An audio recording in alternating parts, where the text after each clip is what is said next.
What's up guys, JFlix here. I'm back with another video and welcome back to my Fast and Furious series. Today we're going to be talking about Fast and Furious or Fast and Furious 4 from 2009. This is directed by Justin Lin, who later on directed the other sequels and last Tokyo Drift.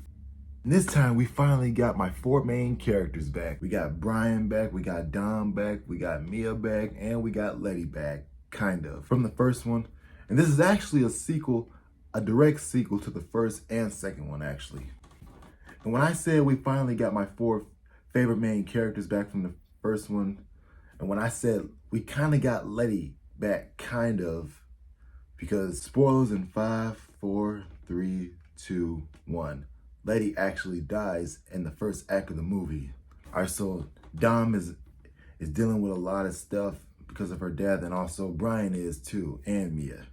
So Brian and Dom reunite and they're forced to work together to hunt down the people who were responsible for it. And so when it comes to Fast and Furious 4, I didn't see this in theaters when it came out. I saw it on TV actually much later. And I really liked it. And it was really great and refreshing to see, to see the four main characters come back, and because I missed them. And it was really good to see them.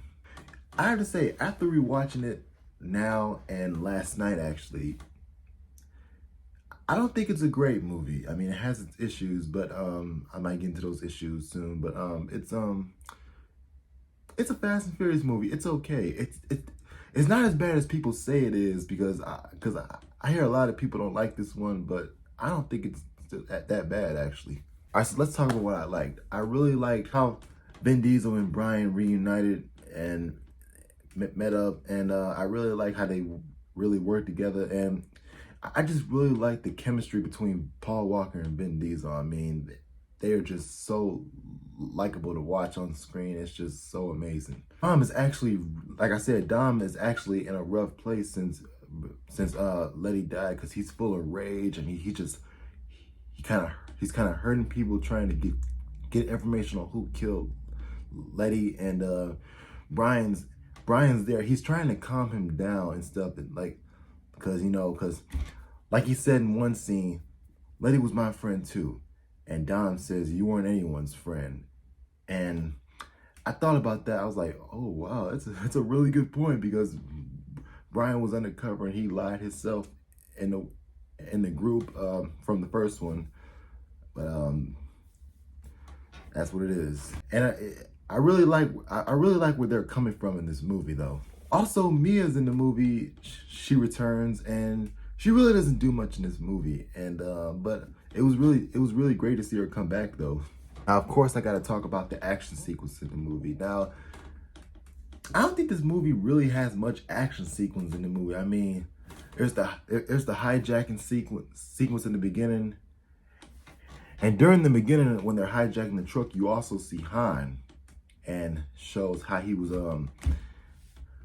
friends with Dom, before he went to Tokyo. Because like I said, 4, 5, and 6 are actually a prequel to Tokyo Drift. Like I said, and there's also another action sequence in the movie where they're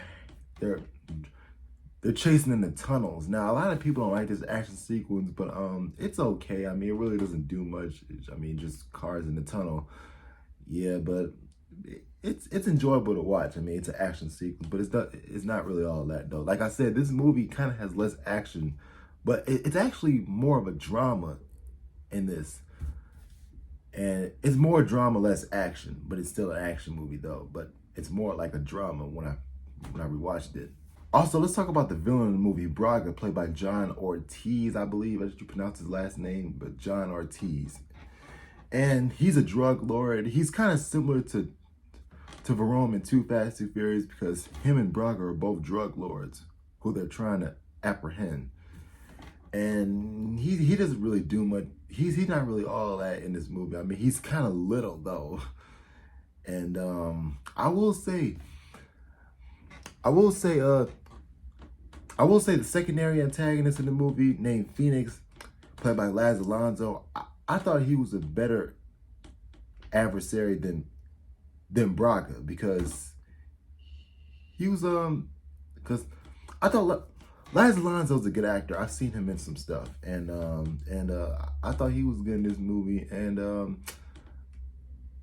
I just thought he was a better adversary than Braga. Yeah. And we're also introduced to Giselle, played by Gal Gadot. And they kind of tease us in this movie about her and her relationship with Dom. And because when I first saw this movie, I thought she was gonna be like, hey, I think she's gonna be like the new love interest. But it turns out they're not. But I think they kind of teased us with that because how they were interacting with each other. And but I really liked her character in the later movies, and but I'm really glad her and Brian didn't end up together. I mean, not Brian, Dom. Sorry, Dom. Sorry. I probably wouldn't even picture them together because, you know, I just say they work as friends. They work as friends, and she's really fun to look at as well. All right, so my final thoughts on Fast and Furious. It's an okay movie. It's an okay movie. I don't think it's that bad as people say it is, but if I'm in Fast and Furious mood, I can rewatch this. So it's just okay. It's okay.